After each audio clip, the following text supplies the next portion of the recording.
Before bed, we'll travel to a place where reality and myth intertwine. Today, Atlantis, a city that vanished beneath the waves, leaving behind only a mystery. Long before time was counted by men, before kings raised cities and empires turned to dust, there was a kingdom said to rest beneath the soft shimmer of the sea. They called it Atlantis, a place of light and wonder, a realm where dreams and reality mingled like mist upon morning waters. Far beyond the pillars of Heracles, where the ocean stretched into infinity, lay an island more beautiful than imagination itself. Mountains crowned with gold and silver rose in the distance. Rivers flowed like melted crystal through valleys lined with orchards that never wilted. And at the heart of it all stood a city so radiant that even the sun was said to pause above it in admiration. It was here, the stories tell, that the god Poseidon once fell in love with a mortal woman named Plato. She was pure of heart and radiant as moonlight. So Poseidon raised the island from the depths of the sea, shaping it into a perfect circle of land and water, a reflection of harmony between gods and men.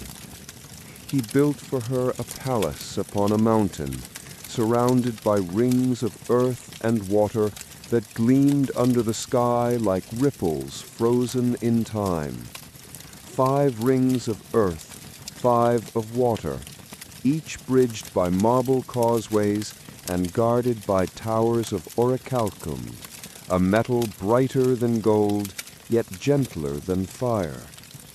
In this palace, Plato bore him 10 sons, and Poseidon divided the island among them, making the eldest, Atlas, the king of kings. From his name, the island took its title, Atlantis, and the ocean beyond it became known as the Atlantic. The Atlanteans flourished beneath the gentle gaze of their father. They built temples to honor Poseidon, where the sea's eternal murmur filled the halls.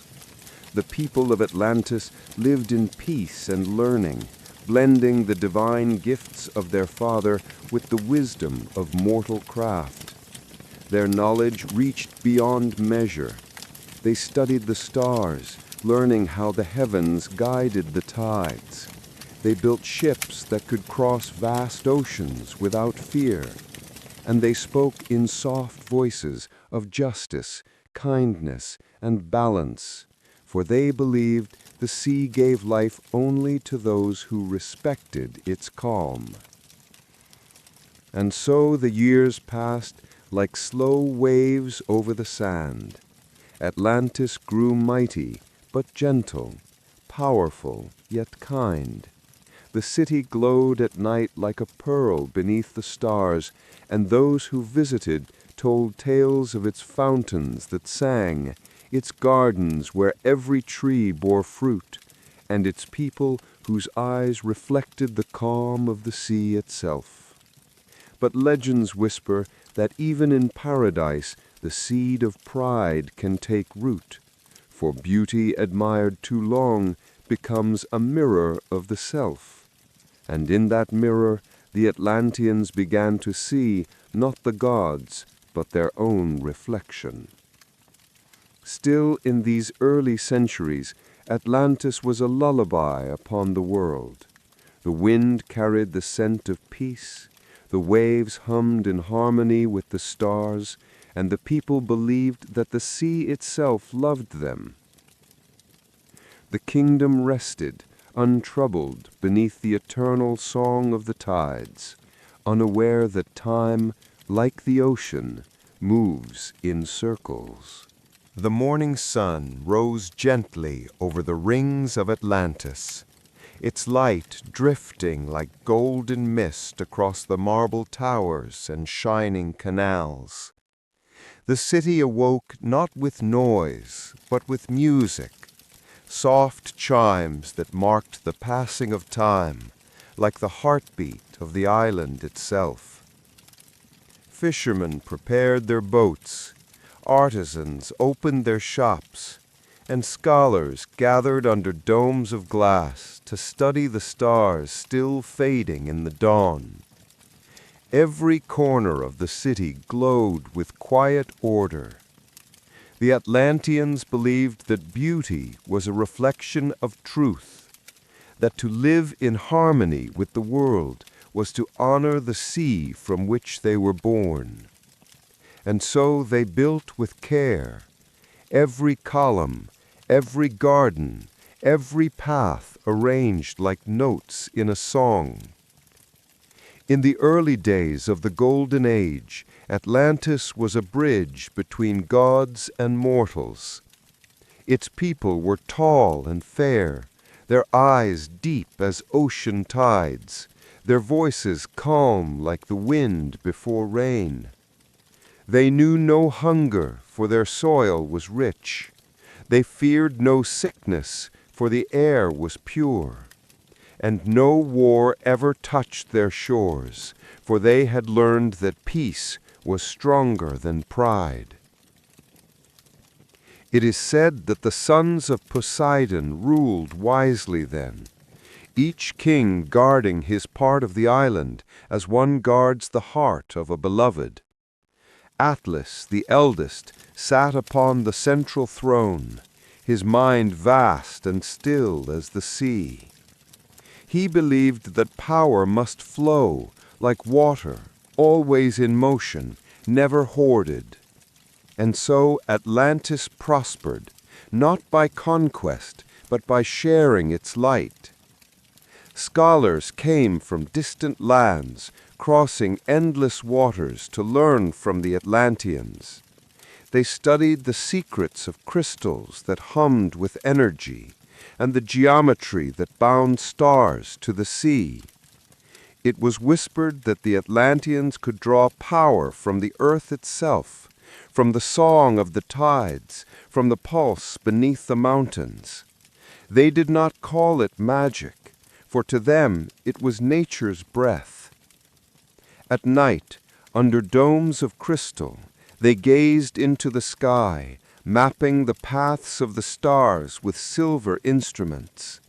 They believed the heavens and the sea were mirrors, one reflecting the other.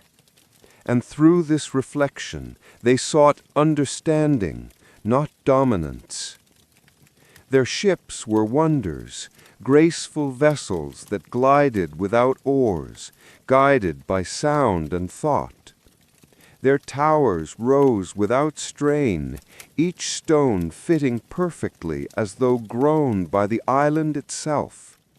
And their fountains sang in endless rhythm, their waters shimmering in colors unseen by mortal eyes. Atlantis became not just a city, but a living poem, a song sung between the earth and the sea. And for many centuries, peace reigned. But even in the softest song, there comes a note of discord. As generations passed, memory faded.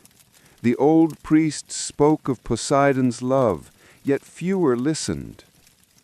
The temples grew taller, yet their prayers grew shorter. The Atlanteans began to take their blessings for granted, believing the sea would always obey them. They expanded their harbors, sending fleets beyond the horizon. What began as exploration turned into ambition. They discovered new lands, rich with metals and forests, and soon began to see themselves not as children of the sea, but as its masters. Atlas, now old and weary, warned them. He said, "The sea gives, but it also remembers. Do not forget the promise made to the God who raised our home from the deep." But his voice was soft, and the younger kings no longer heard the wisdom behind it. They spoke of glory, of power, of dominion over the world. And though Atlantis still shone like a jewel, a shadow began to grow beneath its waves. The storytellers say that it was then that the ocean began to change. The tides grew restless, the winds colder. At night the waves whispered, not in lullabies, but in warnings. Fishermen found their nets empty, and the stars seemed dimmer, as though turning their gaze away. Some among the people still remembered the old rituals. They placed shell shocks and pearls before Poseidon's statue, whispering prayers of humility and gratitude. But the great halls of learning were now filled with debates of conquest, not balance. And the golden temples echoed not with devotion, but with pride. The Atlanteans began to believe they could control even the gods. They built towers so tall they pierced the clouds, saying they could speak to the heavens themselves.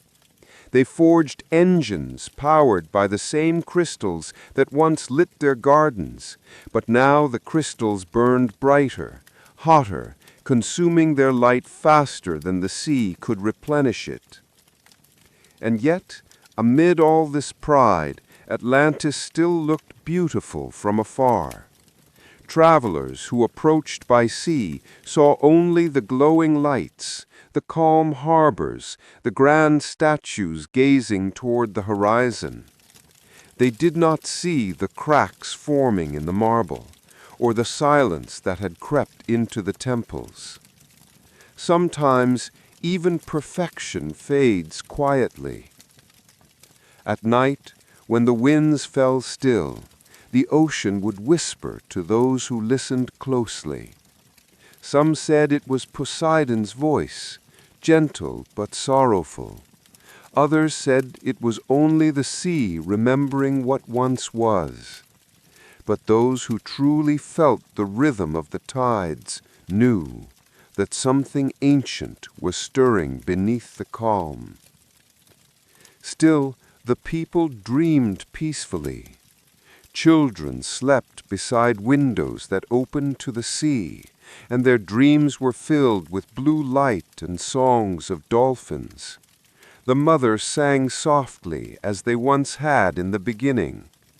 And for a time, even as pride grew in the hearts of men, Atlantis remained wrapped in the illusion of eternal peace. But the sea was patient, and patience, in the language of gods, is the first sign of warning. The years drifted like waves upon the shore, one generation fading into the next, as quietly as the tide leaves its mark upon the sand. Atlantis still shone beneath the sun, a city of brilliance and order, where fountains danced and towers gleamed like polished seashells. But beneath that glow, something had changed. Something small at first, like a ripple beneath calm water. The people still spoke of Poseidon, yet his name had become a word, not a prayer. His temples were visited out of habit, not reverence.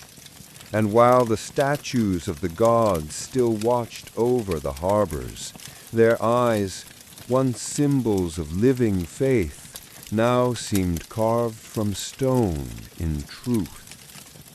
The Atlanteans had begun to believe that their wisdom was their own creation, that the sea, the stars, and the world itself were tools for them to command. They no longer whispered gratitude when their ships returned home full of treasures. They no longer bowed their heads when the waves grew still at dusk. And though the island still looked like paradise, its heart had begun to drift away from the rhythm of the ocean. Atlas had long passed into legend by then. His sons' ruled the city, proud, strong, and restless. They built walls higher than ever before, not to defend against enemies, but to keep the sea's reach at bay. They said it was protection, but the sea does not forget when man builds walls against it. The great council of kings gathered once each moon in the central palace, a hall so vast that echoes seemed to float there forever. They spoke of conquest, of expansion, of fleets that would sail across the world. They dreamed of an empire that stretched from one horizon to another.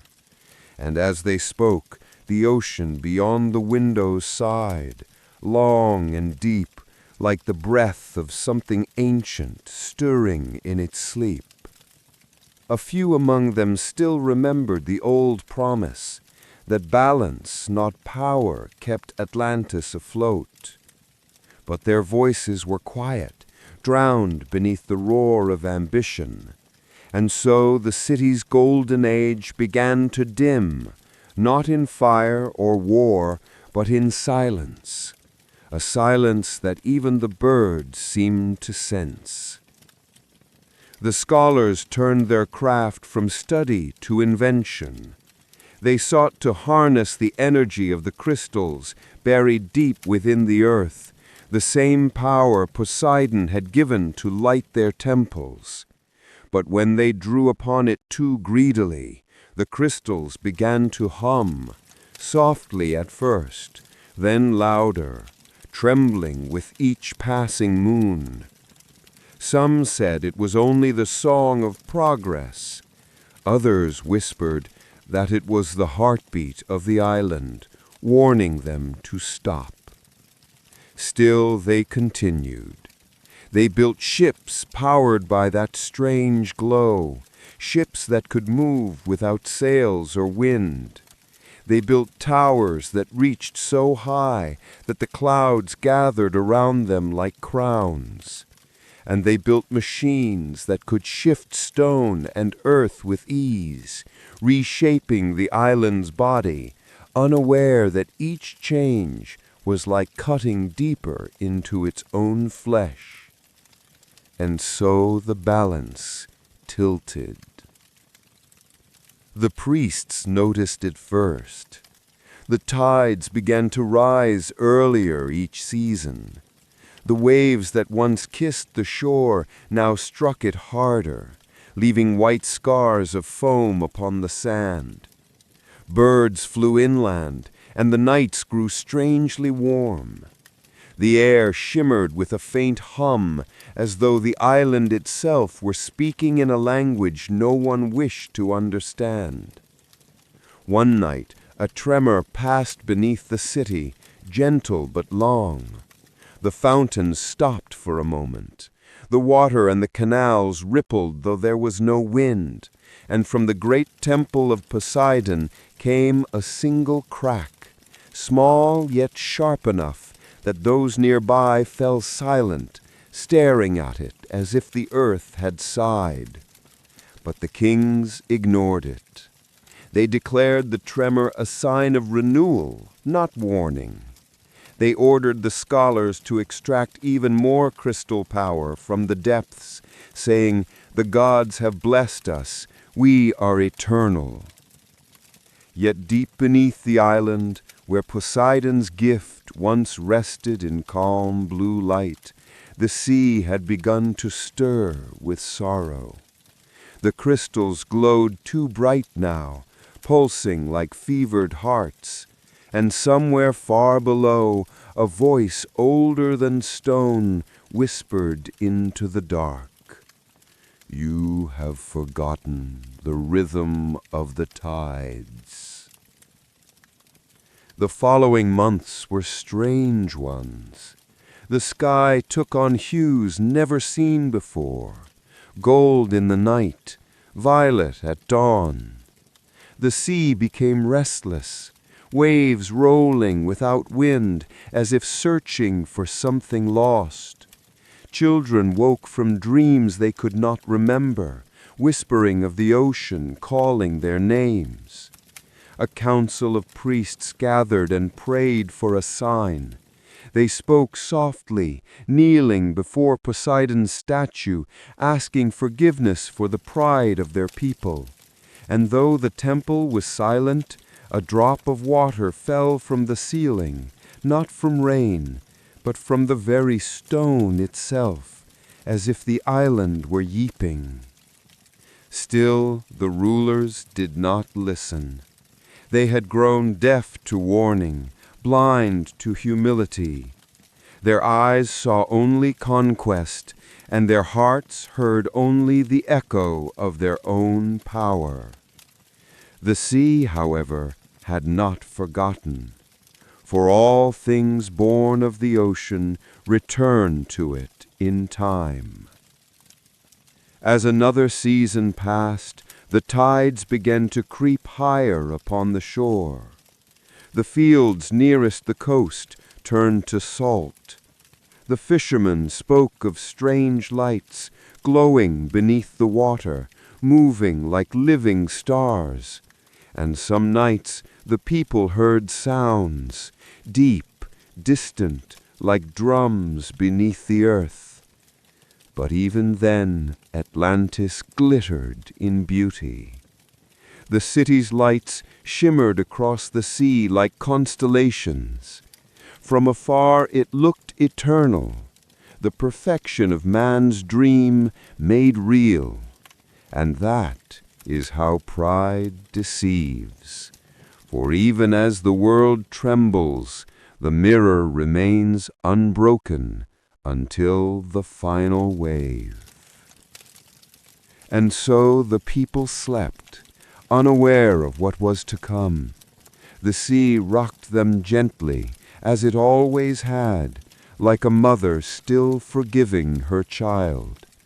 But beneath that lullaby, something vast was awakening, something that had waited centuries to rise again. The night the earth first trembled, in truth, was quiet, too quiet. The stars glowed dim and cold, and the moon hung low upon the sea like an unblinking eye. And deep below, the voice of the ocean whispered once more, "Balance must return." The night before the end began softly. There was no thunder, no warning from the skies, only stillness. The air hung heavy and warm, and the sea rested like glass beneath the moon. The people of Atlantis slept, dreaming of a tomorrow that would never come. But beneath the still surface, something ancient stirred. A current, gentle at first, then stronger. The sea began to move in slow circles, as though remembering a rhythm long forgotten. From the depths, a faint glow shimmered, pale blue, like the heartbeat of the world. The priests, unable to sleep, gathered again within the temple of Poseidon. They lit their lanterns and bowed before the great statue, whispering prayers into the silence. One of them, the oldest among them, felt the floor tremble beneath his knees. He looked up and thought he saw tears running down the marble face of the god, and in that moment he knew. He rose and spoke to the others, his voice soft but steady. He said, "The ocean does not rise in anger. It rises to remember." But the others could not hear him, for outside the temple the wind had begun to hum, low and strange, like a song returning from the edge of the world. The sea's glow grew brighter, spreading through the canals and fountains. It climbed the walls of the city like veins of living light. Children woke from their dreams, staring through their windows at the shimmering horizon. They whispered to their mothers, "The ocean is shining." Far across the island, the great crystal chambers deep below the mountains began to pulse in rhythm with the waves. Each beat was slower than the one before, as though the heart of Atlantis was preparing to rest. Scholars ran through the streets carrying scrolls and maps, shouting of strange readings and trembling compasses. But their words were swallowed by the growing sound, a deep, steady hum that filled the air like the breath of the sea itself. The king stood upon the balcony of the high palace, watching the moonlit waters below. He saw the glow rising higher, and though fear touched his heart, he refused to name it. He called to his guards, "It is only the tide. The sea has always been our friend." Yet even as he spoke, the marble beneath him shuddered, a quiet groan, deep and slow, like a sigh from the bones of the earth. Then came the first wave, not large, not violent, just a single swell that kissed the shore and did not retreat. It lingered, spreading across the streets, filling the low gardens with silver light. The people stepped outside, silent, barefoot, watching in wonder. The sea has always been their home. But then the wind changed. It came not from above, but from the low, a cold breath that carried the scent of the deep. The lanterns flickered, and the stars seemed to sway. The priests fell to their knees once more, their voices trembling, calling out to Poseidon to forgive his children. And somewhere in the depths, a voice answered, soft, sorrowful, endless. "I gave you the sea to love, not to command." The waters began to rise, gently at first, then with purpose. They flowed through the streets like rivers returning home. Bridges vanished beneath the tide, and the golden statues reflected their final glimmer before sinking into shadow. The people did not scream.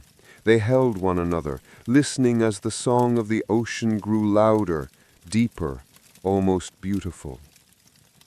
The great bells of the palace began to toll, not by human hands, but by the trembling of the earth itself. Each sound rolled across the city like a heartbeat. The sky shimmered with strange lights, ribbons of green and silver that twisted above the waves. The mountain where Poseidon had built his palace cracked open, and from its heart poured a column of white fire, neither flame nor light, but the spirit of the island leaving its shell. The king fell to his knees, whispering the name of the god he had forgotten, and for a single moment the wind fell silent. Then came the final breath, a deep pull, as though the sea itself inhaled, and Atlantis began to sink. The towers leaned toward the horizon. The marble roads cracked like dry clay. The waters, once calm, now swirled in vast spirals, drawing everything into their heart. Yet even as it fell, the city shone, brighter than ever before, as if the light in it refused to die. The people clung to one another, whispering prayers, songs, and names. The priests continued to chant until the sea carried their voices away. And above it all, the moon watched in silence, her reflection shuddering upon the restless waves. No fire touched the city, no thunder broke the sky. Only the sea, steady, patient, inevitable. The waves folded over Atlantis as though tucking it beneath a blanket of blue. And when the last spire vanished beneath the surface, the ocean grew still again. For a long time there was nothing but silence. The wind drifted softly, carrying with it the faint scent of salt and jasmine. The stars returned to their places, and the world exhaled. Then, from far below, a light flickered, not bright, just a whisper of glow, deep beneath the surface. And though the island was gone, the sea remembered. It carried the memory of Atlantis in its depths, not as punishment, but as peace. Some say that even now, when the world is quiet and the moon rests low, the ocean hums that same lullaby, the song that once rocked Atlantis to sleep. A reminder that beauty, pride, and sorrow all return to the same sea. And somewhere beneath the waves, the lost city still dreams. The sea closed above Atlantis like a slow, endless breath. The surface rippled once, then fell still, and the world above forgot, but the world below remembered. Beneath the dark waters, where sunlight faded to blue and blue to black, the city of Atlantis drifted into silence. Marble towers rested gently upon the ocean floor, their golden domes dimly glowing with the light of strange corals. Fish glided through the empty halls, their scales catching the faint shimmer of crystal windows. The streets, once filled with laughter and song, now echoed only with the soft whisper of the current.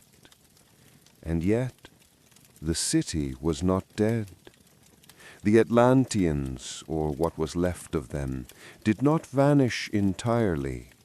Some say their spirits lingered, bound to the place they had loved too fiercely to leave. Others whisper that Poseidon, moved by both love and sorrow, transformed them into beings of the deep, children of water and memory. Their forms changed, skin turned pale as moonlight, eyes glowed faintly with the color of the sea. They could breathe the ocean itself, and their voices became soft as the hum of waves through coral. They wandered their drowned home, touching the walls of their once great palaces, remembering the warmth of sun they would never see again. At first, they mourned. They wandered through empty corridors, calling names that no longer answered. They sang to the surface, hoping their voices might reach the stars. But their songs rose, only to be swallowed by the endless blue. Then, slowly, they began to change not only in form, but in heart. The sea became their mother, their shelter. They learned to speak the language of whales and dolphins, to follow the moonlight through shifting tides. They built gardens of coral, where glowing anemones bloomed like lanterns. Their children played among the ruins, chasing streams of silver fish through broken archways.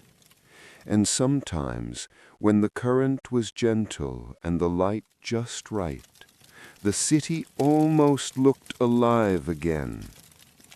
The great palace stood intact, its gates covered with pearl and seaweed. Inside, the throne still gleamed faintly, though no one sat upon it. The statue of Poseidon had fallen, its trident broken, yet from its cracks grew glowing sea lilies, white as frost. It was as though the sea itself had chosen to heal what time could not. Far above, The world of men moved on. New empires rose and fell. New myths were born, and the name of Atlantis became only a whisper, a legend carried by sailors and dreamers. But beneath the waves, the city endured, untouched by time. There were no seasons there, no days nor nights, only the slow pulse of the deep. Sometimes a ship would pass above, a faint shadow sliding across the surface. The children of Atlantis would look up and wonder what kind of world existed beyond the ceiling of water. They saw light shimmering like gold dust and thought perhaps it was heaven, but none dared to rise too high. The sea had given them new life, and it would not let them go. Among them lived a young woman named Lyra. She was born long after the fall, her eyes bright as turquoise stone. Unlike the others, she often swam close to the surface, watching the light above. She felt something stirring inside her, a memory not her own. Dreams of warmth, wind, and the sound of rain on stone. One night, she followed the moonlight up, higher than she ever had before. The water grew lighter, warmer. She saw reflections, her own face, the stars above, and for a moment she broke the surface. She gasped. The air burned her lungs, but she didn't care. She looked around and saw nothing but endless water and sky. The world was vast, silent, and free, and though it frightened her, it also filled her with peace. Then she heard it, a whisper carried on the wind. It was not the voice of the ocean, but something older, a memory, a song, the same melody the priests once sang before the city sank. She closed her eyes and listened, and in that instant she understood. Atlantis had not been destroyed, it had only changed. The sea had not punished them, it had saved them in its own way. It had taken them into its heart so they could never be lost again. Lyra dove back down, her body gliding effortlessly through the water. She swam past coral towers and glowing gates, past the ruins of temples now embraced by sea life. She reached the old square where the broken statue of Poseidon stood and placed her hand upon its stone. She whispered, "I understand now. You never left us." The water shimmered softly around her. Tiny bubbles rose like silver dust. For a moment, she thought she saw the statue smile. From that day, Lyra became the voice of the deep. She sang the old songs, not in sorrow, but in peace, teaching others that the fall of Atlantis was not an end, but a transformation. And though none above could hear her, the ocean carried her voice for miles, weaving it through currents and waves. Sometimes, on calm nights, sailors drifting across the open sea swear they hear a song, soft, slow, and filled with longing. They say it comes from nowhere and everywhere at once, a lullaby beneath the waves. And perhaps it is Lyra, still singing of her home, of the city that sleeps beneath the sea, where time stands still, where love and loss are the same tide, where the ocean remembers everything. And so the sea keeps its secret, not as a curse, but as a promise, because some dreams are too beautiful to vanish, they only sink deeper, waiting to be found again. The ocean, it never forgets. It keeps every whisper, every sorrow, every dream that ever touched its waves. And sometimes, on nights when the stars are silent and the wind sleeps, it remembers aloud.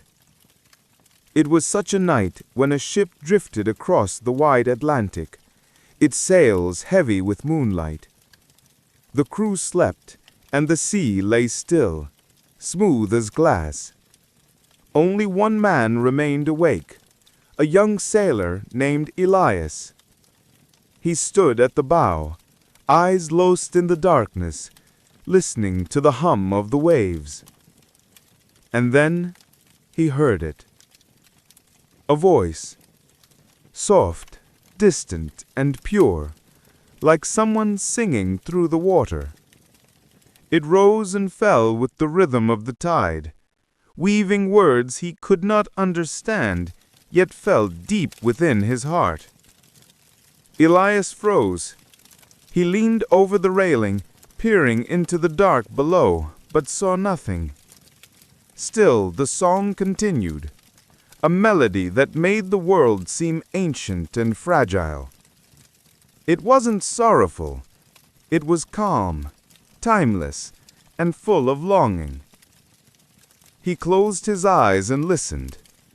The voice seemed to echo inside him, stirring something old and familiar, as if he had known it once, long before he was born. He felt warmth in his chest, then a strange peace, as though the sea itself were speaking directly to him. Far below, Lyra sang. Her voice traveled through coral tunnels and over sleeping reefs, rising through layers of blue water like the breath of a dream. She did not know who might hear her, only that she must keep singing. The song was her memory, her promise, her love for a world she could no longer touch. The ocean carried her voice upward, through miles of stillness, until it reached the surface and brushed against the hull of Elias's ship. The sound wrapped around him like silk, soft and endless. He felt tears on his face, though he didn't know why. He whispered, "Who are you?" And though no one answered, he somehow knew the name, Atlantis. For the rest of the voyage, Elias could not forget the song. At night he returned to the bow and waited, hoping to hear it again. Sometimes he did, faintly, like the echo of a memory. Other times, only silence. When the ship reached the shore, he spoke of what he'd heard, but the others only laughed. A dream, they said. The sea plays tricks at night. Yet Elias knew what he felt. It was not a dream. It was a voice, calm, ancient, alive. He began to study the legends. He read of a city lost to the deep, of gods and mortals, of pride and sorrow. The more he learned, the more the melody returned to him, whispering at the edge of sleep. Sometimes, when he closed his eyes, he saw flashes, towers beneath the sea, golden domes, faces lit by pale light. And always, always, that song. Years passed. Elias grew older, but his fascination only deepened. He became a navigator, crossing the oceans again and again, always listening, always searching. He learned to read the waves, to feel the hidden pulse beneath the current. And one night, under a silver moon, he heard the voice again, clearer than ever before. "Why do you listen, child of the shore?" it asked, or perhaps the thought simply formed within him. Elias whispered, Because I remember you, somehow. The sea stirred gently, like a sigh. You remember what your kind forgot, the balance, the love, the peace. He felt his heart slow, his breath ease. The water glowed faintly around the ship, pale blue like the light of another world.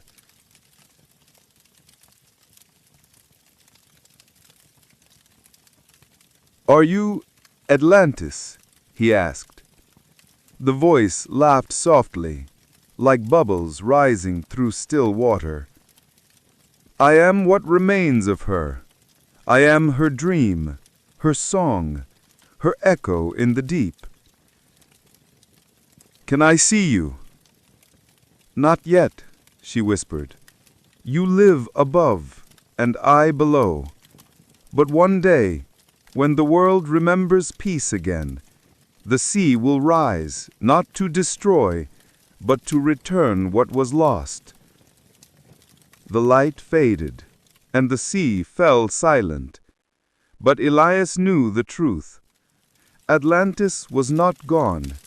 It was sleeping, dreaming beneath the waves, waiting for the right heart to listen. They say Elias never stopped sailing.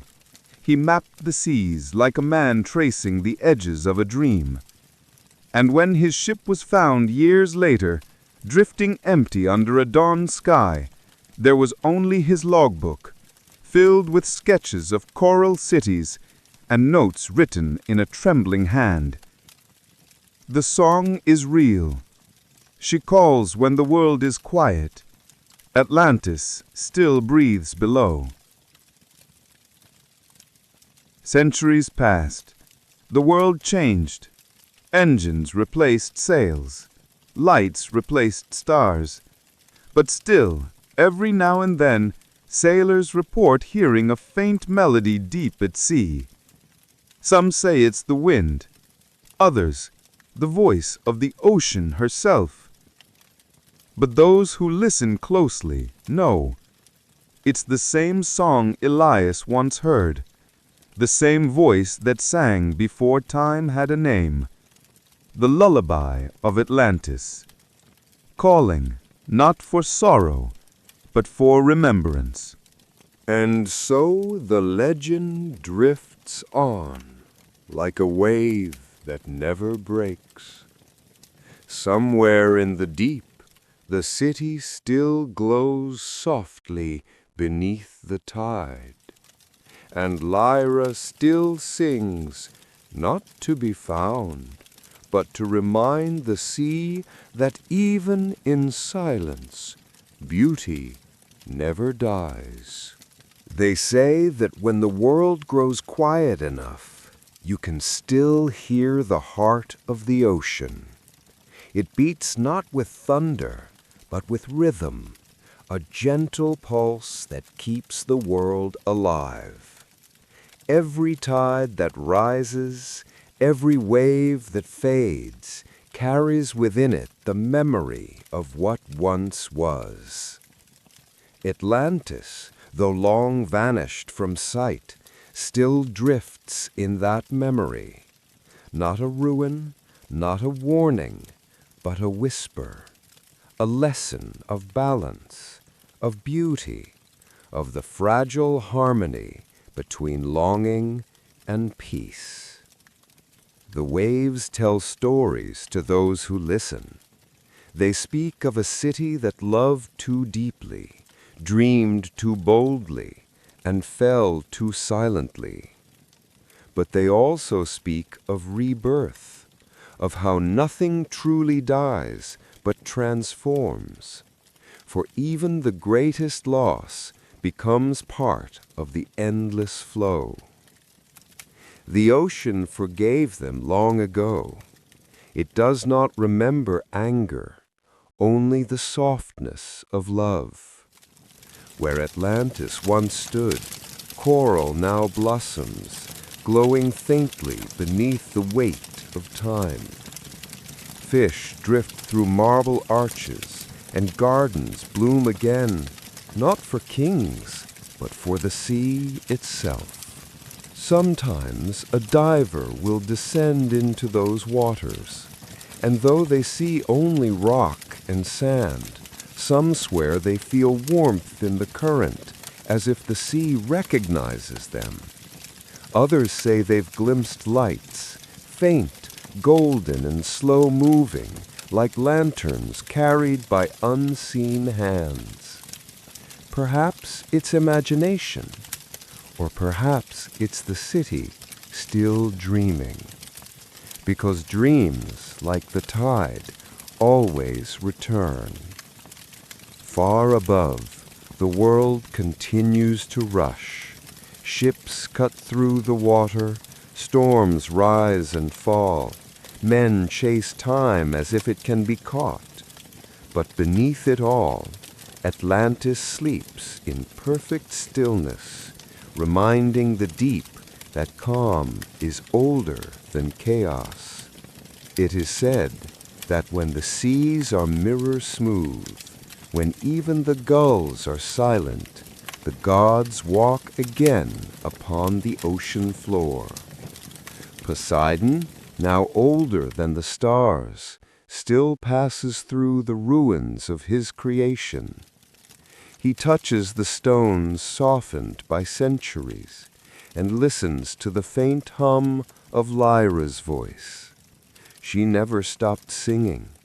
Her song became the rhythm of the tides, the lullaby of every shore. He smiles, not with sorrow, but with peace. For the love that built Atlantis never truly ended. It simply changed form, like water becoming mist. And above, the world dreams. Perhaps every human heart carries a fragment of Atlantis, a memory of that harmony buried deep beneath noise and haste. When someone stands by the sea and feels quiet joy, when they close their eyes and hear the waves as if they were words, that too is Atlantis remembering itself. Maybe that's why the ocean feels familiar, as though it's calling us home, because once, long ago, we all came from the same calm beneath the waves. So when night falls and the stars drift over the horizon, when the air turns cool and the sea begins to hum, you might feel that pulse again, steady, soft, eternal. It is not the end of a story. It is the beginning of peace. Atlantis was never lost. It was only waiting for the world to slow down enough to listen. And if you close your eyes now, you can almost hear it, the gentle breath of the tide, the murmur of forgotten cities, the promise that nothing truly fades. The waves cradle the earth like a mother holds her child, rocking it slowly toward rest. Each heartbeat, each whisper of foam says the same thing. You are safe. You are home. You are part of the endless sea. So sleep, traveler of the surface. Let the waters of time wash over your mind, carrying away the noise of the day. Let the song of Atlantis lull you into stillness. For in dreams, where oceans meet the stars, the city still shines, its towers made not of stone, but of memory and light. And as the last ripple fades into silence, the ocean breathes once more, gentle and eternal, and the world falls asleep.